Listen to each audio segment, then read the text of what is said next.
Bismillah. Les parents doivent être très prudents, vigilants par rapport à leurs enfants. Encore plus à notre époque avec les réseaux sociaux. Là où est-ce qu'on trouve des influenceurs, rappeurs, qui, pour s'enrichir, détruisent la religion de nos enfants. D'où l'importance d'avoir un contrôle sur ce que nos enfants regardent, apprennent, écoutent.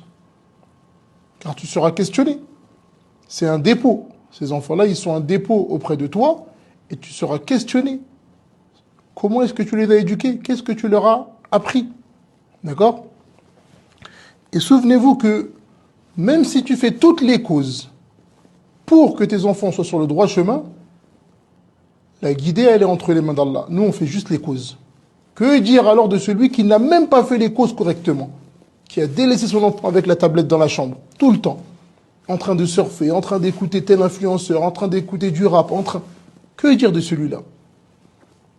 Rappelez-vous l'histoire de Nouh avec son peuple, avec son fils. Son fils voyait son père appeler les gens à l'islam, appeler les gens au tawhid, appeler les gens à l'unicité d'Allah, sans rien lui associer. Et malgré ça, lorsque son père lui a ordonné de monter dans l'arche, qu'est-ce qu'il a dit? Il a refusé. Et il est mort. Et il est mort. Pourtant, il voyait son père appeler les gens avec un bon comportement pendant de nombreuses années, et malgré ça, il ne l'a pas suivi. Souvenez-vous du verset où est-ce que Allah Ta'ala s'adresse à son prophète et il lui dit, traduction rapprochée, certes, tu ne guides pas celui que tu aimes, mais en réalité, c'est Allah qui guide qui il veut. Souviens-toi de ça. Taïb. Alors, ce qui nous est demandé, au minimum, c'est de faire toutes les causes possibles pour que nos enfants soient sur le droit chemin. Mais ça commence par nous, ça commence par la réforme de notre propre personne.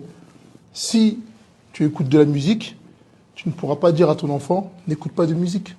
Si tu n'accomplis pas la prière, tu ne pourras pas dire à ton enfant, accomplis la prière.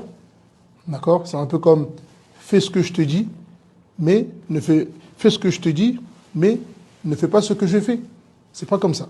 Celui qui va être assidu à la prière, son enfant il va le voir, et Inch'Allah on espère qu'il sera assidu.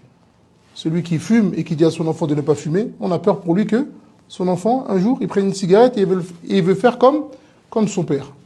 On demande à Allah Ta'ala de nous guider ainsi que nos enfants.